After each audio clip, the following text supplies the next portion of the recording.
Okay, so let's again put the menu for today. I'm going to give some final comments before we close this section on estimation of reserves, total recoverable reserves that we do for a particular project. I want to give you some final comments also to help you on, so let's say additional comments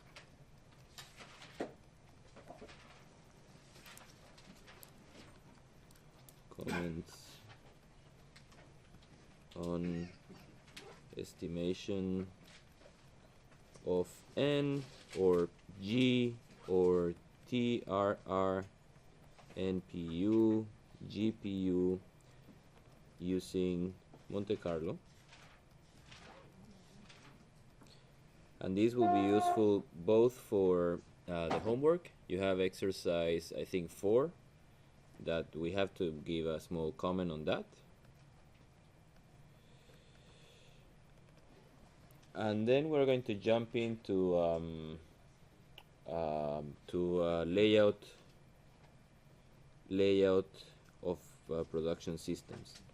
And even though you might already have some knowledge about this topic, I just want that all of us will be on the same ground, okay? That we all of us understand the same or have the same background. That's going to be useful later for when we do the analysis of the flow performance of the system, the production performance of the system, and when we talk also about how do we decide on the offshore structure that we should use. Okay? The offshore structure is like, as I told you, in an offshore field development, it's one of the main sources of expense. Okay, it's one of the most expensive items we have to buy and we have to invest. So we have to, go a bit more in depth in how do we select, what do we have to consider when we select the installation. Okay, so a reserve, we are going to close now. This estimation of original oil in place is a task that you have to make, or the engineer has to make, when evaluating a prospect, when making a field development, a plan for development and operations.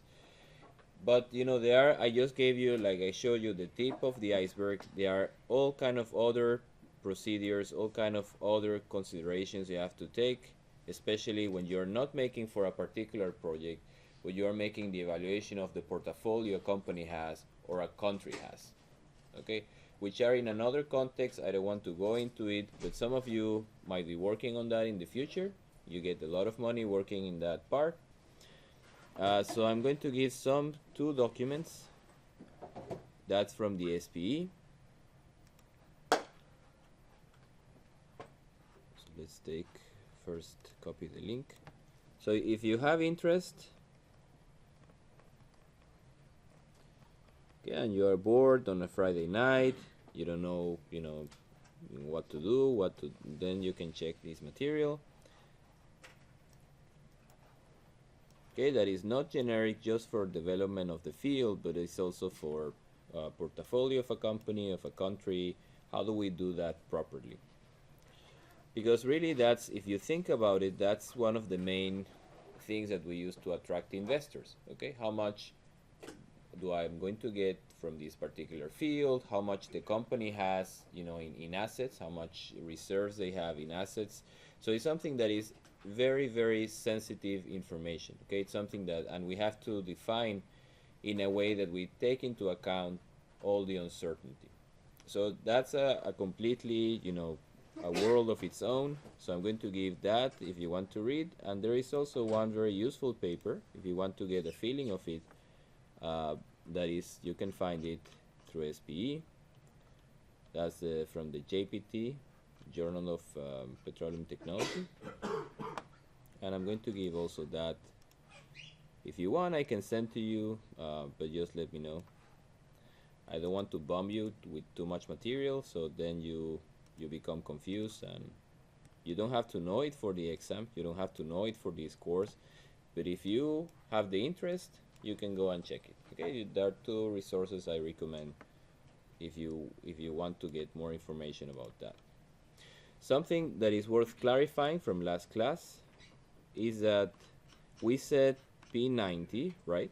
And I told you that you go on the cumulative curve, you go with 0.9 and read the value of n, okay? But I told you that number, 0.9, sometimes can be lower or sometimes it can be more conservative. It can be higher. So it's usually between the range 100 and 66. And that depends on the country, that depends on the company, that depends on the regulation, many things. But it's not that it involves an integration on this range. Okay, it's just the number that you use on the y-axis. Also here, it goes from the range, it can be 50, 0.5, but it can be also 0.66 if you're very conservative, or it can be 0.33 if you're very liberal. Okay, so don't be confused, it's not a range, but it's all the different values this number can have, all between the range of 66 to 33.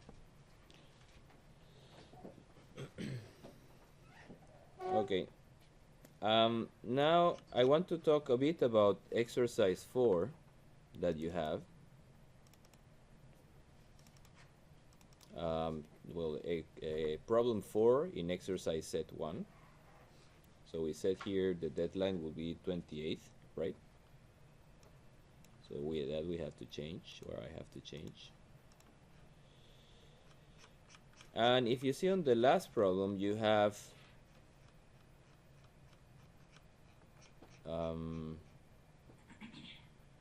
that you have to estimate the same thing, the same n, but now let's assume we don't have Excel. Okay, you have to use it, do it using a probability tree. And like I told you, you have to, on the probability tree, so just one question. So here, the tree, as I told you, it has different layers, right? So that's a comment on problem 4. Exercise 1, right? And then you have to have, remember, different layers, right? Layer 1, layer 2, layer 3. How many layers are we going to have here? Okay, so remember the formula. N, it's porosity, rock volume, oil saturation, net to gross, and BO, right? So we're going to have 1, 2, 3, 4, and 5 layers. And I don't want you to write, if you want to do it, that's fine. If you have find a software that can make it, that's fine. But I don't want you to make all the possible layers. And for each layer, you have to select a number of options. I recommend here to use, how much is it? Not here, but here.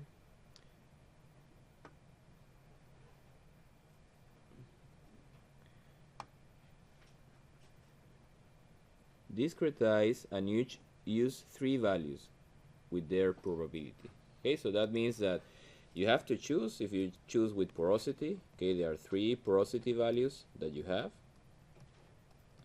Okay, and each one of them has to have a probability associated. And then you come to layer 2. Layer 1 is porosity, let's say. Layer 2 is rock volume. Layer 3 is saturation. Layer 4 is net to gross. And layer 5 is BO. And here in layer 2, so that node, I'm asking, is it a chance node or is it a decision node? Which one? This node. The 3 options I have in porosity. Is it a chance node or a decision node? Chance. Completely chance, right? I have no control, no decision power on that. So that's a circle. Okay. Then I come here and then I have another chance node, right? And then I have 3 other options for VR. Rock volume 1, rock volume 2, rock volume 3, and each one with their associated probability. Then I go to the 3rd layer, and then I have again another chance node, and I have 3 options. Okay, SO1, SO2, SO3. Okay, and so forth. and continue to propagate. So that's why I say it's going to be a bit challenging for you. So BR2, what options does it have? Just to be clear, you understood. BR1, I have the option of these three saturations. BR2, the same. Okay, exactly the same.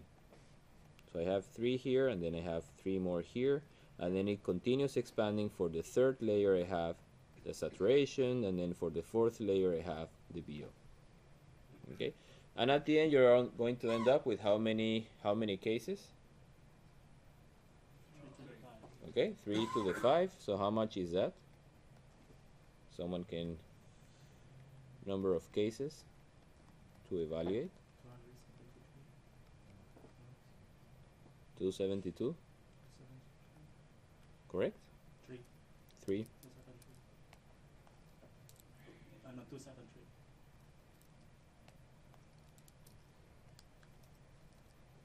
Okay.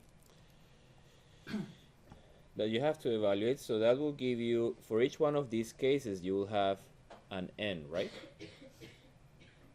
Right? If you select porosity 1, you go on the tree and you say, well, I select this porosity, I select this rock volume, I select this saturation, then I select the first net to gross and the next BO, I'm going to add N1, right? And then I select, well, the same porosity, but now I select the second, this, and then I select the first one, and then the first one, then I get N2. And like that, I'm going to get 273 N's, right?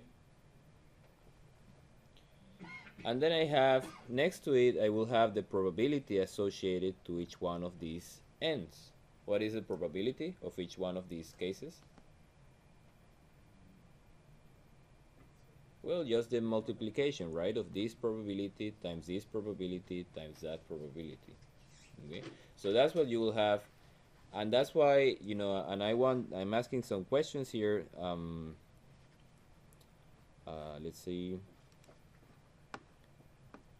Okay, how would you solve it? I already solved that question for you. Will it give you the same result as a Monte Carlo? And the third step, and that's what I want to comment, is that you have to discretize. Remember, here you have 3 discrete options. Okay, in the other, for example, porosity, how was the distribution of porosity we have? The probability distribution.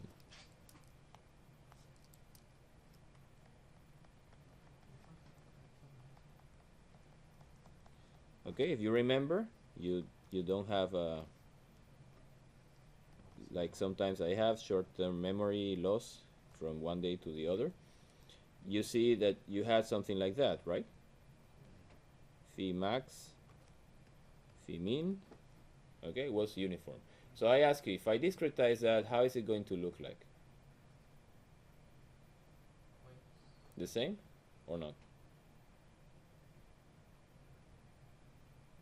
No, it's 0.3, 0.4, 0.3.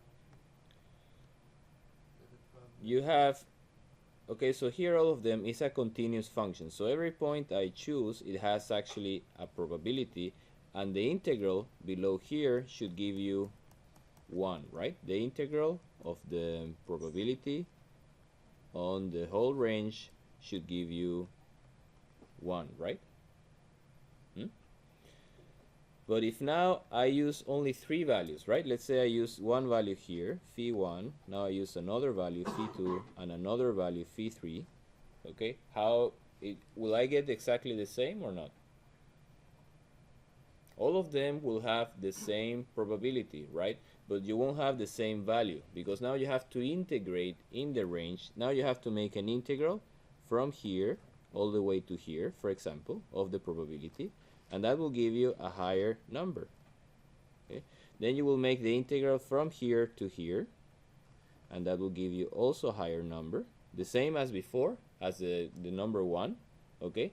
But it will give you higher than the base. And then you make the integral on the third one, and then you obtain a higher number, right?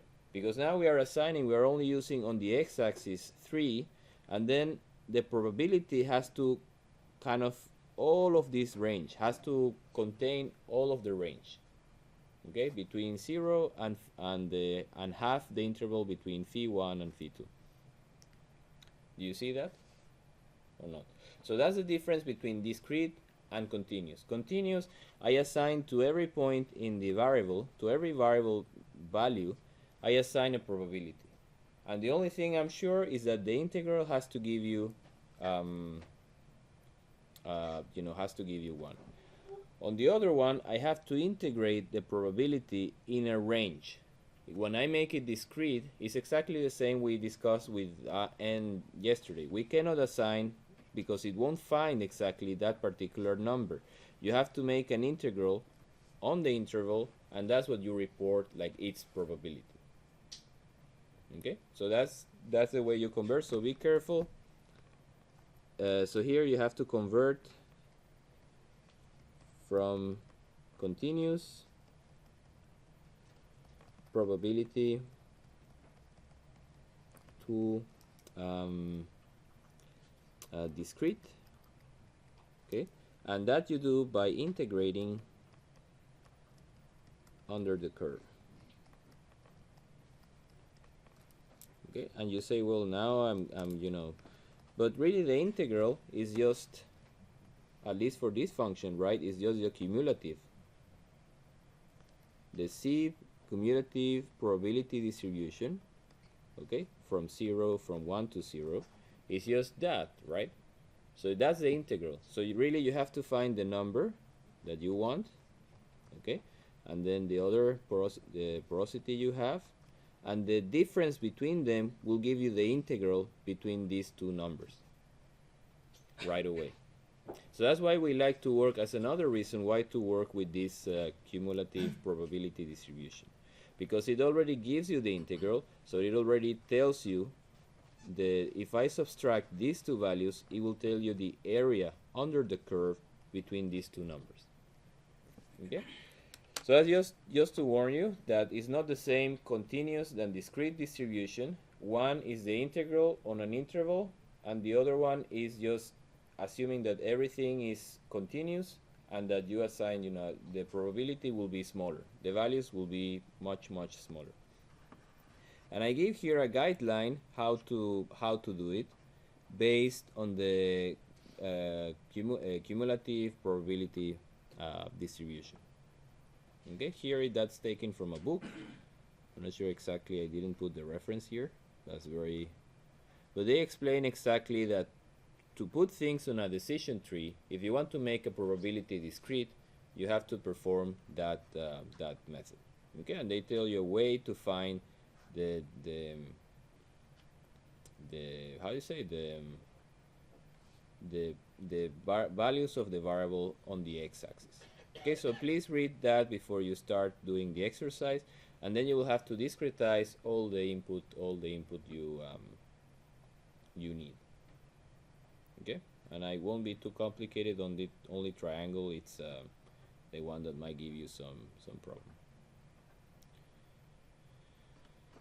Okay, so I leave you to think on that a bit, but be careful, it's not the same, and we are working here discrete, and sometimes we have continuous and we have to convert between the two. Yes? Question. Mm-hmm. So when we convert from continuous to discrete in the decision tree or the probability tree, do we put a range of porosities, or it's just one? You have to put the total probability of that option. Okay, so in that case, for example, will be this number. Okay, the integral under this curve. Yeah, but P1 would be one porosity value, or it's going to be a range of porosity value? P1, P2, P3. You have to read the document, okay? But it should be the mode of that interval. It should be the mode, okay? The most frequent value, not the average. So in this case, it's very simple to find it. I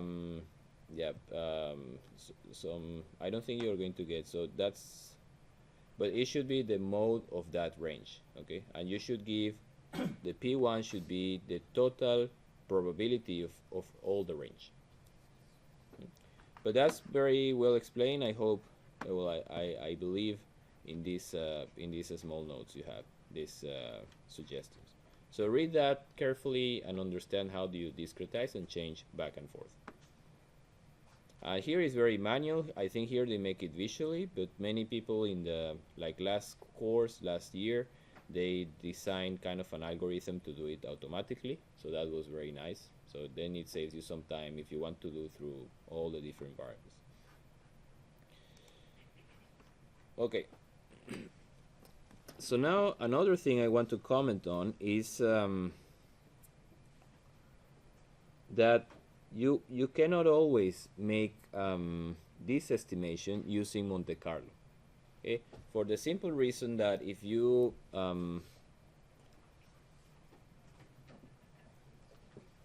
let's say that our reservoir is just a block. Okay, let's say put it that very. We found out, you know, our petrophysicists, our geologists, all of them agree. Our geophysicists, they all say, well, it looks like that. It looks like a box. Okay, and then you decide to make a very simple model. Okay, you decide to discretize in, let's say, 5 meter or 10 meter, wherever you decide.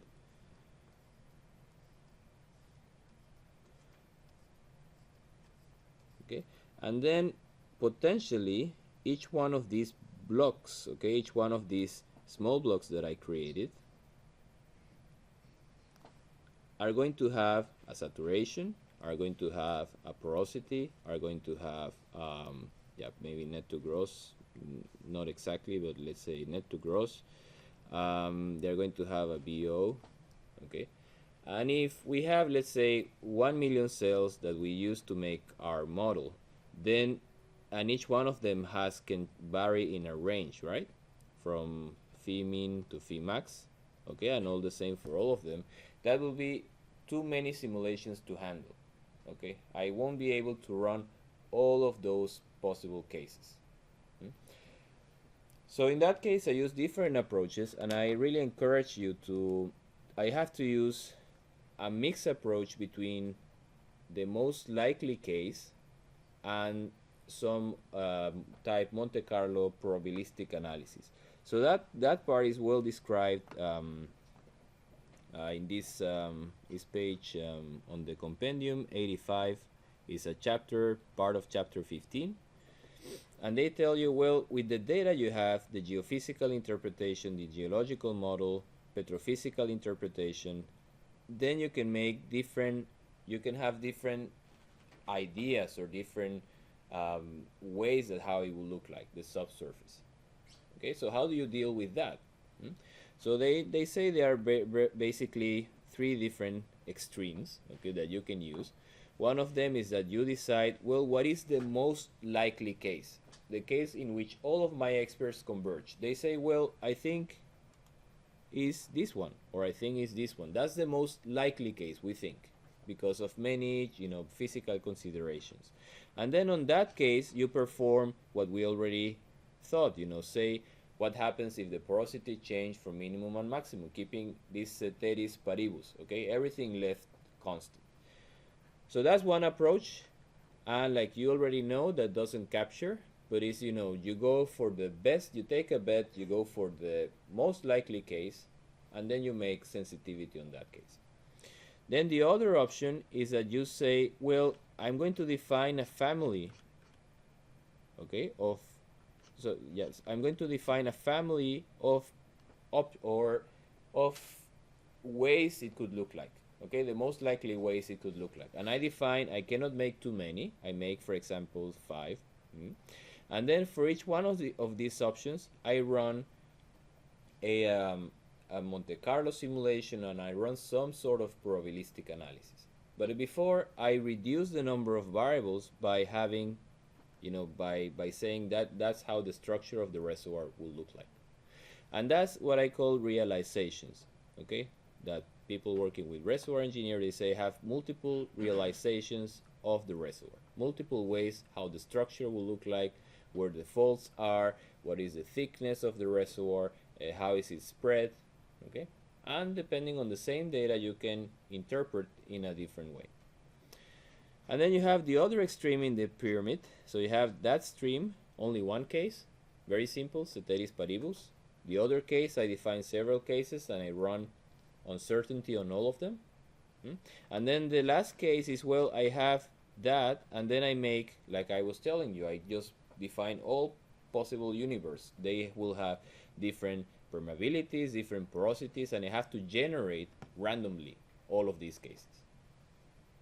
Okay, so keep that in mind. Here we talked just about that part, but when the problem becomes too complex, we have too many options, this is something that the companies are usually doing. Okay, they divide in most probable cases, and in each case they go separately and they do their uncertainty. And I think that you can find in the PDO of the Hebron field. If you read, I think they're doing something like that. They're not exactly sure, so they say, well, assumption 1, assumption 2, and they calculate the n of each case. But if you want, like I said, if you want to go deeper in that, you can read that material. I'm not going to spend too much time on that. This is something reservoir engineers like it very much. We have here many reservoir engineers. 1, 2, 3. Okay, so you like this part, realization and how the subsurface looks like, how much I'm going to get. And here they even show that you compute the production profile for each one of these cases. But the bottom line is we are going to that in the future. We will try, because that's the most general case. You try to get that distribution, and then you know, well, my field most likely will have that amount of oil or will produce that. But we are not there yet, because generating all of these cases is very expensive, and then evaluating each one of these cases is extremely expensive. And we have to run, remember, billions of simulations. So in the future, maybe we go there, but not yet.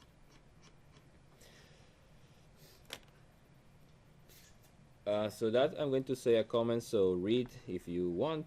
Okay, it's not also, I'm not going to ask you about that in the exam, but you can read that part, which is page 85 of the compendium.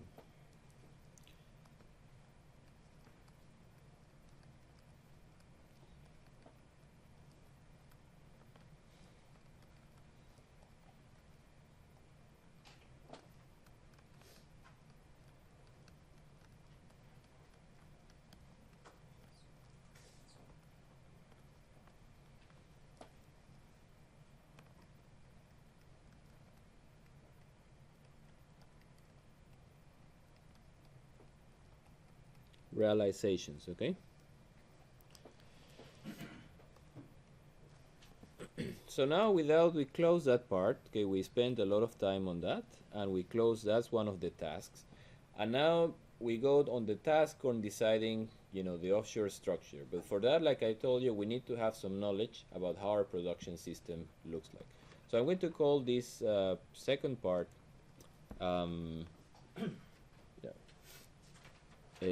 layout of, and here we are going to focus on offshore, but I will make also some comments for offshore. Okay, but offshore production systems.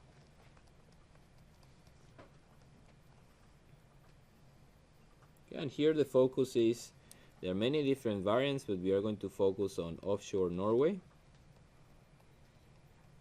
because we have some very particular trends that are used in Norway. How many of you are taking this subsea, there is course 2, 3, 4, 5, 6, okay.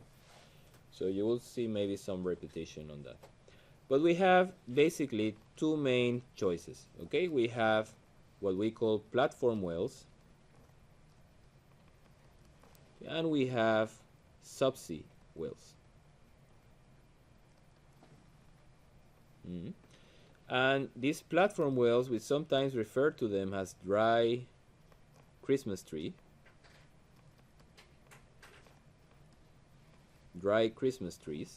and we will see in a moment what does it mean. And here is wet Christmas tree. If you're going to put it very, but usually we don't have, very seldom we have, you know, if it's subsea, usually most of the systems are completely subsea, okay? But if it's platform, sometimes we have a combination, okay, of some subsea wells and some platform wells. And platform wells, like the name indicates, we basically have, to make it nicer, okay, we have the seabed, we have the sea level, yeah, and then we have a platform that we will see how this platform looks like next class, next week, what kind of platforms we have. And we basically, the thing that says that the Christmas tree is dry, we will see now in a way what the Christmas tree contains. But basically, we drill the wells from the platform. Okay, all of them we drill from the platform. Usually is straight the first part, and then here it starts to deviate until it reach a certain target in the reservoir. So the drilling and the Christmas tree drilling is done on the platform. Again, we will see platform, but it's also some other things. And then the Christmas tree is on the platform.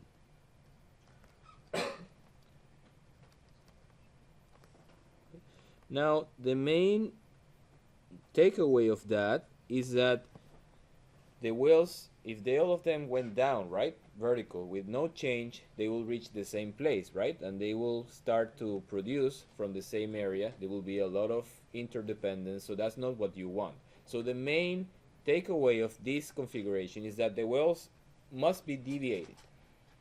The wells come vertical only on the water sheet, but then after that they start to deviate to reach the different well locations where you want to put your wells. Okay, so wells are deviated. Okay, a big thing is that well intersection, you will think that is not a big issue, but it's a big issue. I try not to intersect the path of an existing well. Okay, well intersection must be taken care of.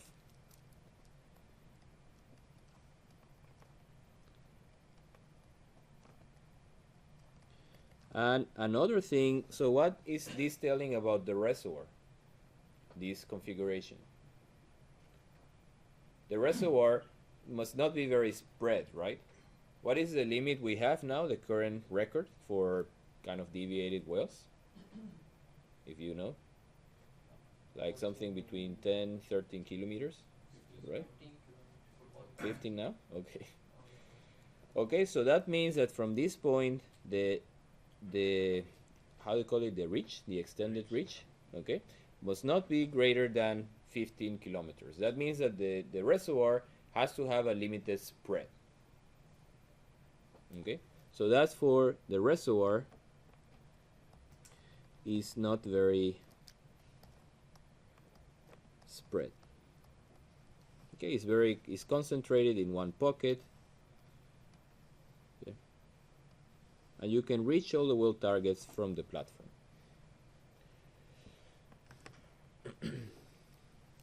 While the subsea,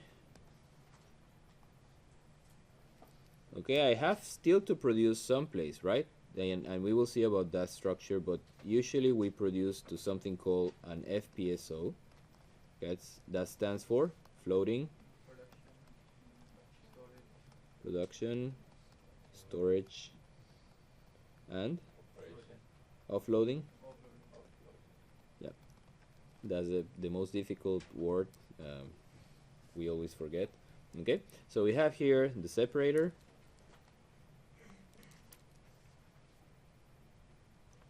Okay, and we have the wells, which are subsea, and they can either be directly, we will see now there are different choices, but can really have just directly above the target, that will go vertically and then will go horizontal on the target, or they can be also deviated, and we will see now why that happens, but we can also have deviated wells. Okay, and then we have some system that will take it to the FPSO.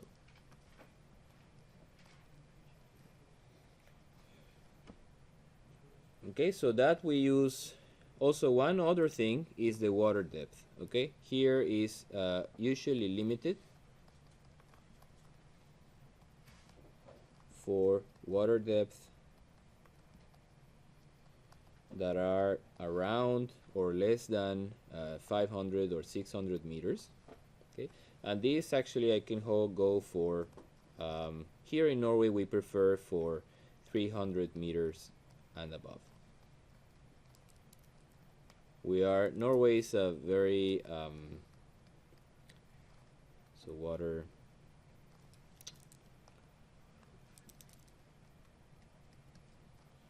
layer.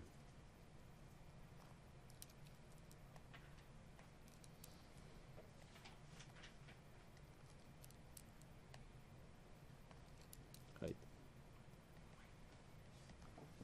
Okay. But we can have again deviated, or we can have exactly on top of the reservoir, but in this case the reservoir spread is not a big issue. Okay, I can tie in much larger far away blocks. Okay, another option, if I have, for example, on this case, let's make even more messy. If I have a small pocket of hydrocarbon here, okay, that I think is worth to develop, okay, I can have that combination that I told you about before. I can have a subsea well just producing that particular reservoir, and then just send the production, let's use another color, to the platform.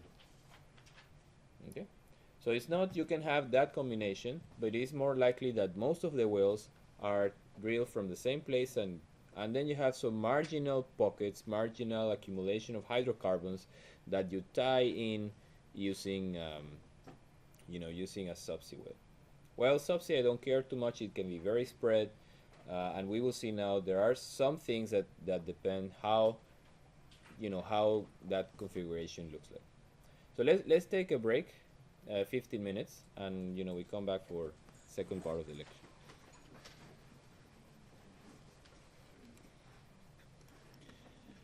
One thing I forgot to mention is that in platform wells you either have a drilling tower.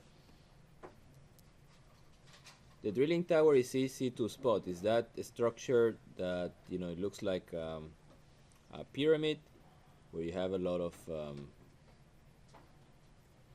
okay, so when you see that on a platform, means that you have the drilling package, okay, the drilling tower.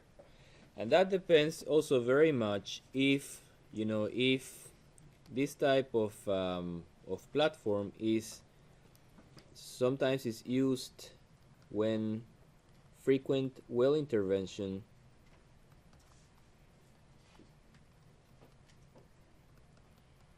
is required. When you know that you will have to go inside the well and do a major operation with certain frequency. One example I can cite is, for example, wells with electric submersible pumps. Okay, we will see a bit later. We will have a separate session on that. But basically, it's a pump that you put at the bottom of the well, and that you need to give power, and that's basically lifting, is increasing the pressure of the fluid.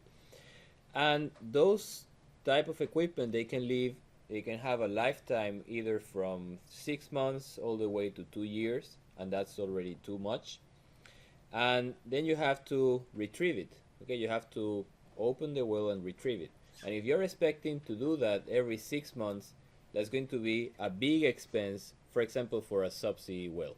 Okay, you have to mobilize a ship, okay, and then you have to has to have a drilling ship, okay, then you have to lock into the well, and then you have to retrieve the tubing, you have to retrieve the pump. A big operation, extremely costly.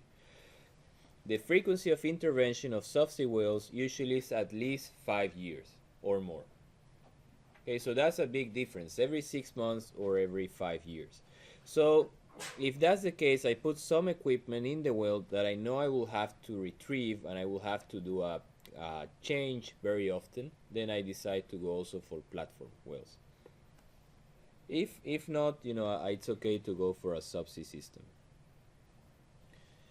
The drilling, as I mentioned here, drilling in subsea wells is usually performed by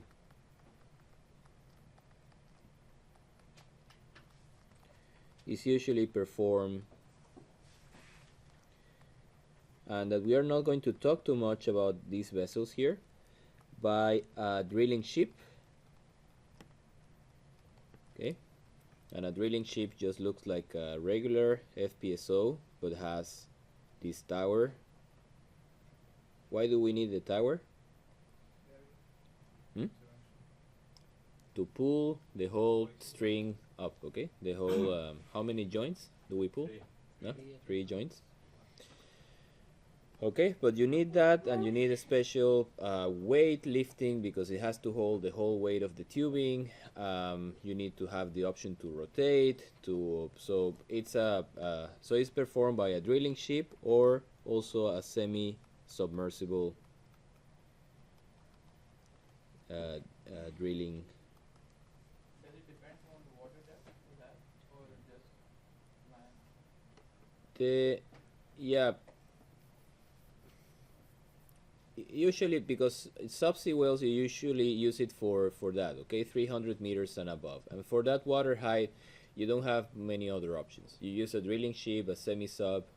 Okay, what you are asking is sometimes, well, what I think you're asking, okay, sometimes, this drilling package, this is called the drilling tower, okay, but it comes associated with the drilling package. Okay, that means the platform has the option to drill the well and make heavy intervention, but that is very expensive.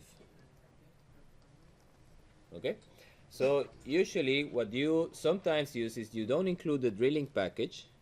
Okay, the platform just has the wells, okay, or it has just everything else, okay, but not the drilling package.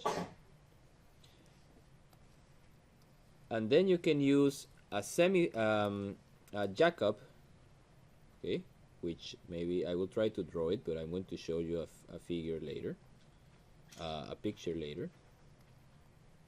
Okay, and this jackup has the drilling rig on top, okay, has it here, and then it positioned in place, it anchors the legs, and then it's going to move and be placed exactly on top of the platform. Okay, and it's going to perform the drilling, intervention, whatever you need. Okay, and that way you save the expense. If you know that that's something, well, I don't have to do it every 6 months, but maybe I want to drill more wells in 10 years, that's an option you have. Or I have to perform heavy intervention, I don't include the drilling package, but I know I will have to rent this jackup in the future, and the jackup anchors itself. That height also has to be, jackup is someplace, not much than 200 meters maybe, not more than that. So it positions itself with some guide, exactly the drilling tower on top of the platform, and then from there you do everything you need. And I think I have a picture I got. Yeah.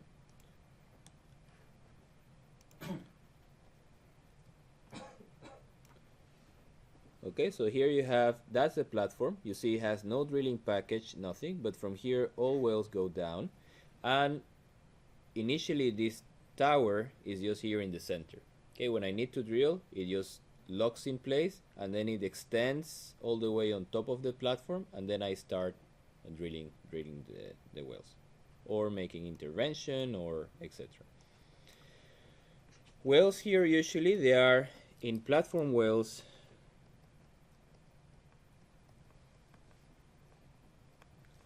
Wells are contained in what we call a well bay. Okay, and that's where I have all so where is that?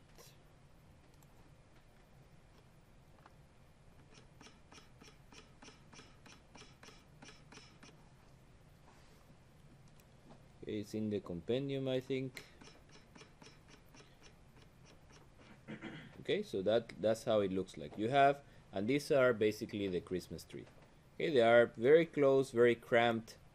In this case, whenever you're drilling one well next to the other, you have to be careful not to knock it down. Okay, you're going to be suspending a lot of weight, the BOP, the beat, etc. And then it can be, if they are extremely close to each other, it can happen that you already have an operating well and you're drilling one well next to it, and then you knock it.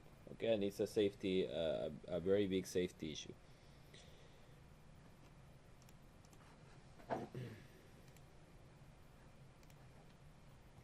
Okay, so that's the well bay.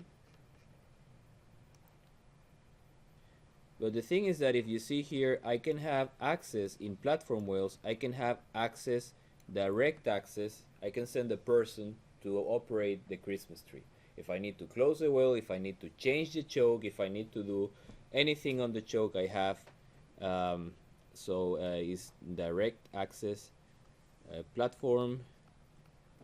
In platform wells, the operator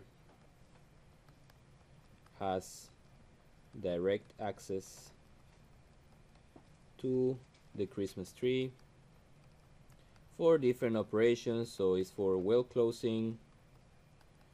Okay, you need to shut in the well, you need to test the well, you need to change the choke, you need to perform maintenance. Okay, in the other case, you don't have really access, so if you want to do everything on the well, you have to have beforehand a system such that you can operate remotely. But if you want to change something, the only option is you have to send a vessel to do that work. Okay, and that takes time. Okay, so now let's, after I have said that part, before going into how do we define, that platform wells is very straightforward. We will see that we have to have some functionality, but it's actually very straightforward. You have all the wells arriving to the platform. But subsea, how the layout is defined depends basically on two things. Okay, but before that, let's talk a bit about Christmas tree. Okay, so what is the Christmas tree? Okay, Christmas tree, basically, if I have my well, okay, I'm going to put all the elements of the well. Okay, so that's the casing. Okay, so here we have the reservoir. Okay, here we have, that's called the production casing. I'm not going to put all the casings here. And that's the tubing of the well. Then I have something that it will is part of it allows you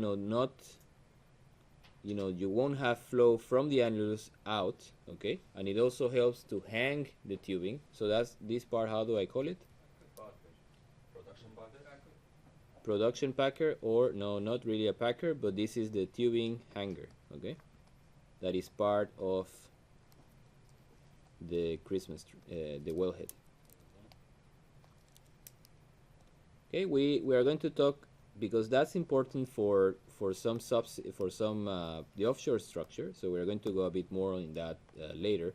But now I want to focus on the upper part, what goes above the wellhead. Okay, so what do we have above that allows me to control the well?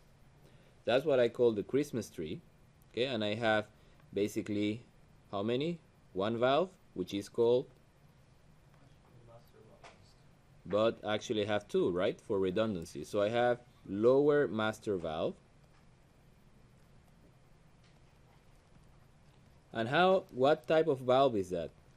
One is automatic and one is hydraulic.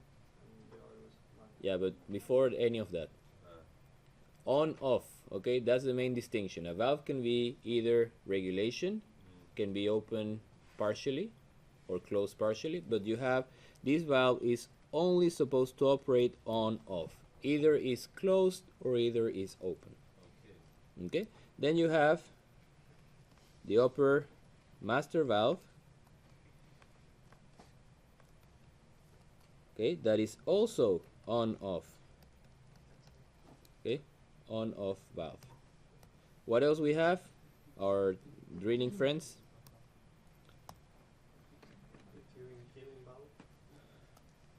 Yeah, let's not go into killing things. We don't want to kill anything, okay? We want just the things that are relevant for production, okay? Okay, the wing valve. Okay, then we have one here, right? Okay, and usually we have two. We don't want to kill anything yet, so we just wait. So that's the wing valve, okay? And the wing valve, is it? On and off, okay? Also on and off valve. And now we have here at the top the famous swap valve, okay, that we are going to use for having access to the well when we make intervention. You are very violent. You want always to kill someone. So for having access to the well during intervention.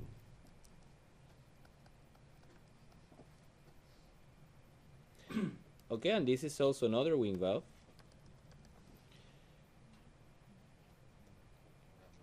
Okay, so the next, what do we have?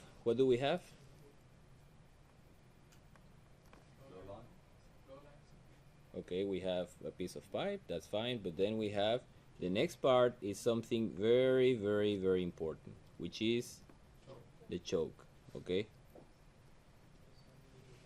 And the choke is the only element in this system I have painted, which is not on and off, but it's a regulation valve, okay? Regulation or control valve. Let's put control valve.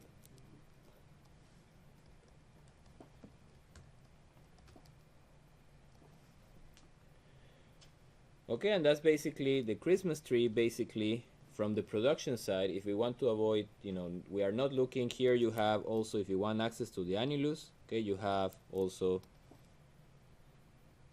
okay, you make a hole here, and you have the annulus, master valve, annulus wing, crossover valve, whatever. But we are looking just at the production part. When we follow the tubing, which it carries the main production of the well, those are the valves we encounter: master, wing, choke, and nothing else, right? So why, I ask you, what is the main function of this master valve?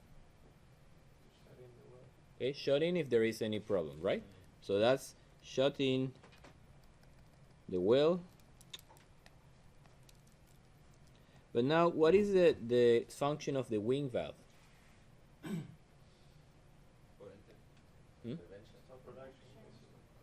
To stop production, but we still want to have, remember, this valve below the master valve, you must have no opening on the tubing.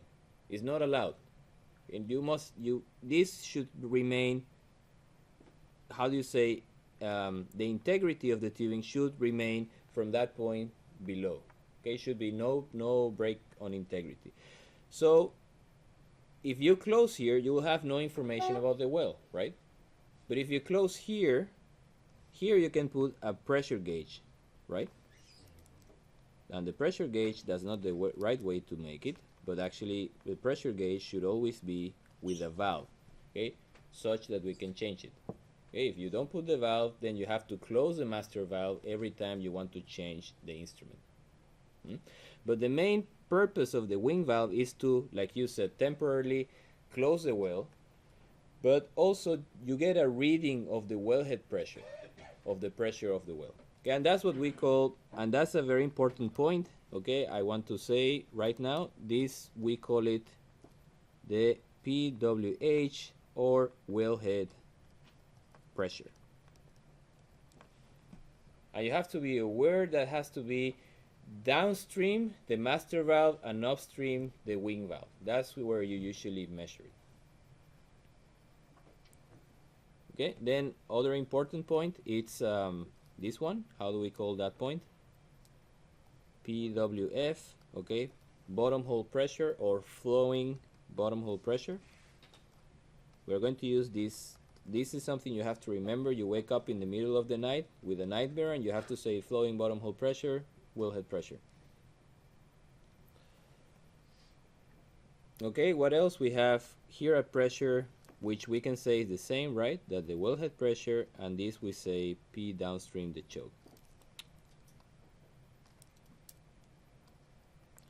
And I think actually I have some so pictures how it looks like. So let's see if it works. Okay, so for the master valve, so you have the pipe, and then you have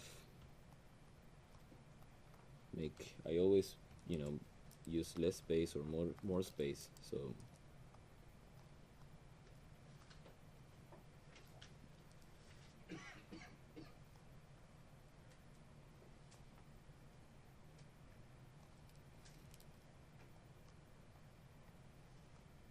okay, these are usually, let's see if it works, otherwise I have to change it, but let's see. Okay, these are usually gate valves. Okay, master, the wing, they're usually gate valves, where you have, if you pull it up, okay, here I'm taking out the acting mechanism, so if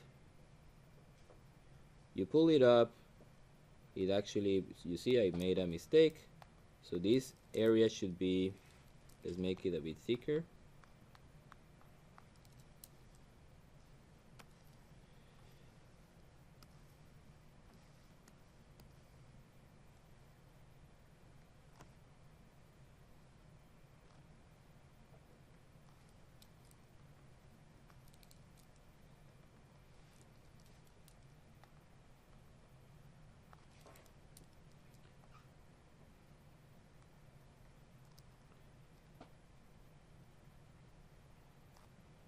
Okay, so it's not the best drawing, so sorry. I'm going to show you right away how it looks like in real life, but just to make a few points. So this is solid, solid, sorry, solid, solid, solid, solid, and this is not solid, this is solid, this is solid, and this is solid, and the valve is going out of the housing, which is not nice. Okay, so when you pull it up, it's in the completely open position, well, not open but completely the higher position. Then you have that it blocks the flow of here the fluid here is from well, and here is to separator. Okay, like a normal gate valve. And then when it goes down, then actually the hole is aligned with the opening, and then you have the flow of fluid, then you allow the flow of fluid. One thing which is very important here is that these valves, you have to open them with equalized pressure, okay, in each side.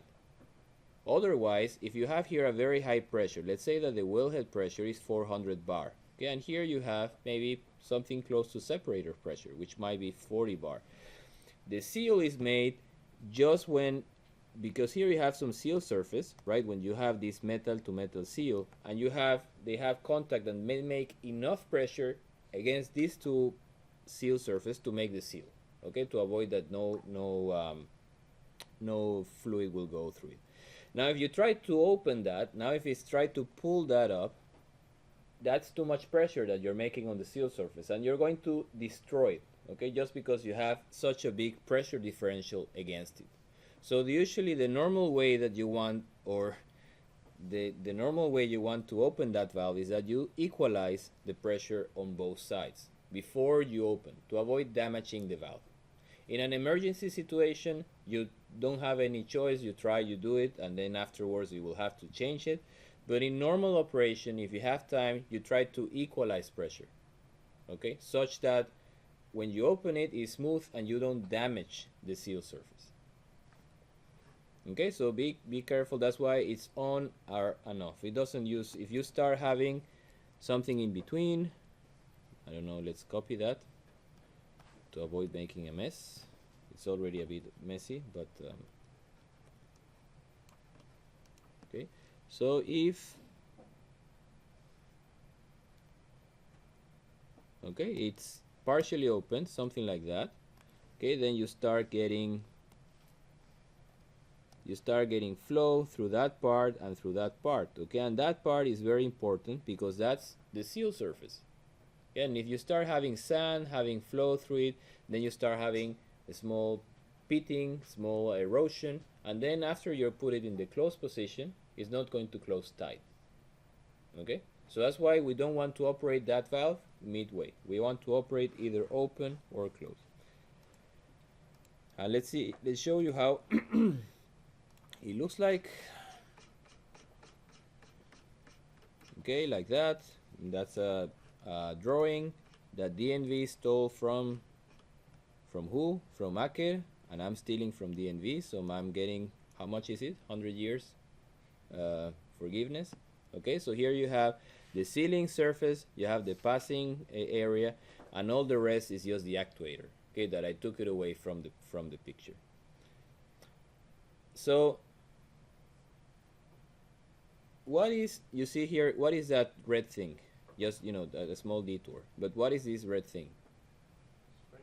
A spring, okay? So the spring, what is it doing?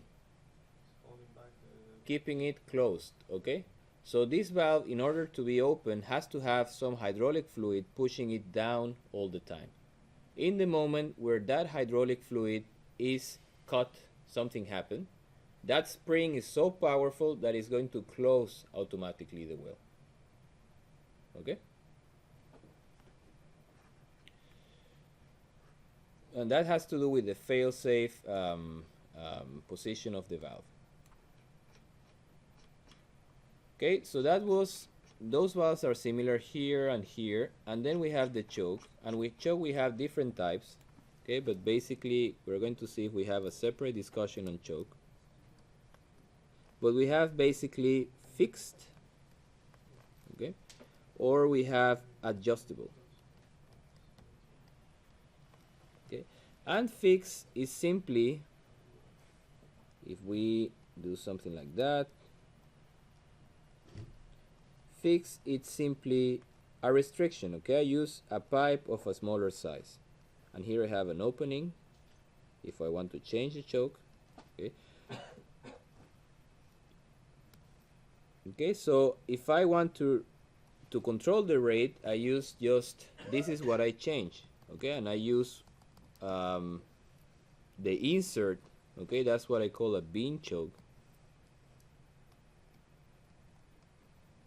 okay, and I just change the size of this orifice, okay, that size is giving in usually in 1/64 of an inch, okay, and I changed, I have different sizes, bigger, smaller, etc. The problem here, this choke is not very well suited for subsea wells, right? Because I have to change it. If I want to control reduce the rate, increase the rate, I have to go and send a robot, someone, a diver, I have to send a ROV to make that particular change. So this is usually used on onshore wells.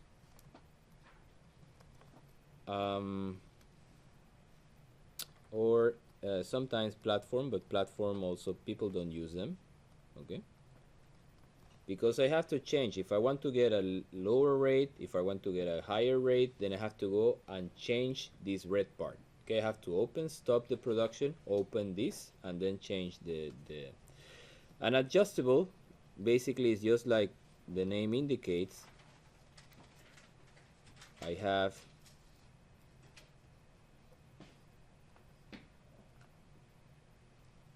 I have something like that, okay, and then by bringing it up and down I can regulate the opening and I can regulate the pressure drop. So that's what I call a needle choke. There are different different types. There is also another type of choke, let's see if we find it here. It's called Willis choke. That was very much used.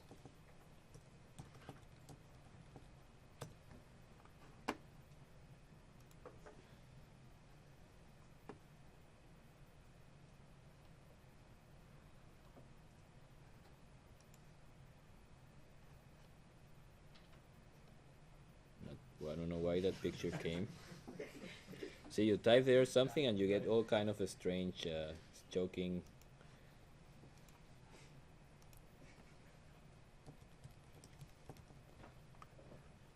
Okay, here I think they have a nice figure of a choke. Don't tell Mike I have his book, Pirate, because maybe he's going to sue me.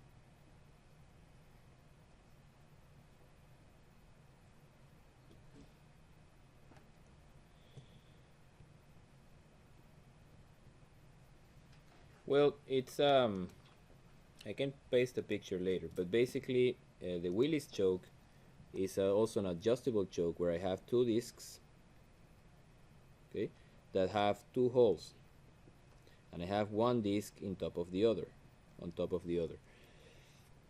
okay, and they have that hole, and here also this disc has a set of holes, two holes. Okay. This disc is fixed. I keep it always in the same place, but the top disc, I have a mechanism. It has some holes here. Okay, it has some holes here, such that I can rotate and I can misalign these holes. Okay, so if you see it from the top, when they are, both of them are one on top of the other, I have maximum flow. But then if I start misaligning them, might be something like that. Okay, and the flow path area is just that, the overlapping between the two circles. Okay, we have one here. We are going to maybe look at it maybe next week. Okay, because I think it's interesting to see how big the equipment looks like. This one had a lot of issues with vibration. Okay, this point just broke sometimes.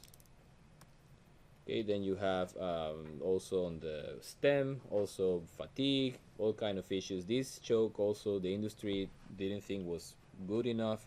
So at the end, the most common choke, I think I have a picture here, is a cage type choke. And that, if you work with subsea systems, that's the most common usually you will encounter. Okay, where you have, it's like a cylinder. The choke usually, change direction like that, and it has a cylinder with holes, and you have some internal which is covering more or less holes. Okay, so if you want a very high pressure drop, you have to cover most of the holes, only leave a few open. Okay, and if you want to have a low pressure drop, then it goes up and uncovers all the holes. Okay, so here the fluid is actually going around that cylinder and going inside, going down. The big kind of innovation with this choke is that these changes of direction, for example, when the choke comes here, the flow comes here, you start making erosion on that wall. When you start coming here, you start making erosion on some parts. When you start coming out, you also have erosion on that. So it gets damaged. You get a lot of erosion with time, and that's something that you have to replace. With this design, actually you say that the heating of the fluid streams, all of them heat themselves. Okay, because if you see it's coming through a hole here, but then there is another hole in the back. So the fluid comes on this direction, on that direction, and it doesn't hit actually any wall, any material. Okay, it's just hitting it itself, and then it's going down. So by that, it's dissipating much of the energy, the inertia that the fluid has. Okay, so that's like a big some other issues are, well, with sand, small particles. If you start getting erosion with sand, it gets degraded. But that's most of subsea systems, they have some variation of that design. Okay, that we call cage choke. Okay, so just to give you some clarification on that, you have master, wing, measure the wellhead, okay, and they are just on and off, and they have some mechanical requirements. And then you have the choke, which can be fixed. We don't use this usually in platforms or in subsea systems, or it can be adjustable. We went through all kind of designs, You can still find in some platforms here in the North Sea this type of choke, which is called Willis or disc choke. Willis choke or disc. We have one here that I can show you, and this, the cage type is the most common for subsea systems, and this is something that is going to get is going to get is going to be going to have wear with time, so that's something that you have to replace. Okay, so in the subsea, we will see in a subsea tree, usually that's made in a separate module. Okay, so here you have the choke module, and you have another module which is called the metering module, such that if this gets damaged, you can just retrieve that part. You don't have to retrieve the whole Christmas tree. In subsea wells,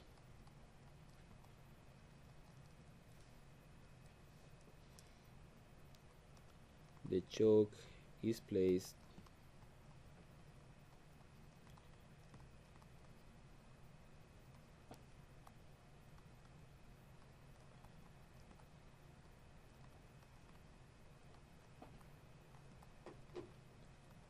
okay, because that's one that is going to be, you will have to replace many times with the life of the field, the choke.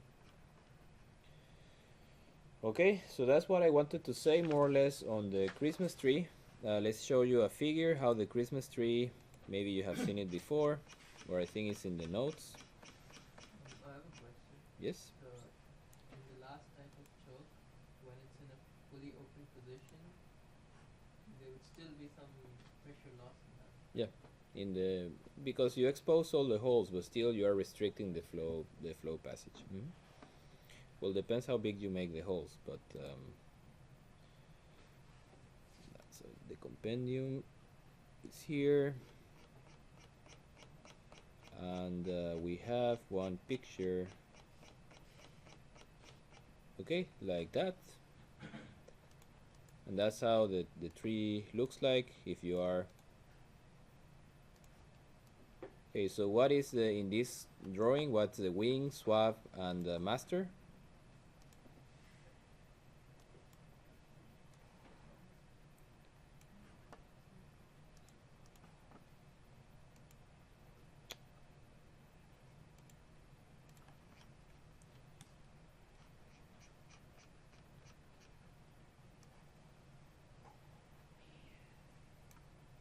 Okay, lower master valve, upper master valve, wing valves, and swap valve. Okay, and here we don't have a choke. In platform wells usually, and that we make, I guess you're familiar with the method. You make it by spools. Okay, putting spools together. The same way you do it with the wellhead. In platform wells, you usually use kind of a complete housing structure where you locate all the valves, just to make it easy to install. Okay, so that's like a housing type wellhead, and that's a subsea. Okay, because subsea, remember here you can have a person just moving, actuating the all the different valves. Okay, here you cannot. So you have to have on top of that all the actuators and all the control system.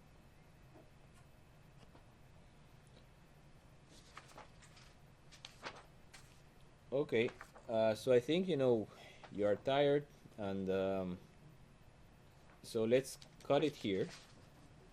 And on Monday I had an exercise ready for today, a class exercise. So that's what we are going to do on Monday. And we are going to see the part that we have missing is how, what defines the layout of the subsea system. There are two things we have to consider. One of them is testing. If we have to test the wells, and how do we have to test these wells? Testing we have to do for a number of reasons, but the main reason that it's obliged and is affecting every offshore project is define how we split the cake. Okay? If you have a cake, the government wants to know how much is producing from each well. Okay, if you have different reservoirs, if you have different partnerships in each reservoir. So the government wants to know how much you're producing from each well. And there is another thing that you have to consider is the pigging, the need for pigging. If we have to perform pigging on the flow line or not. So we're going to go on that part on Monday. So take care, have a good rest of the week, and see you on Monday. Okay?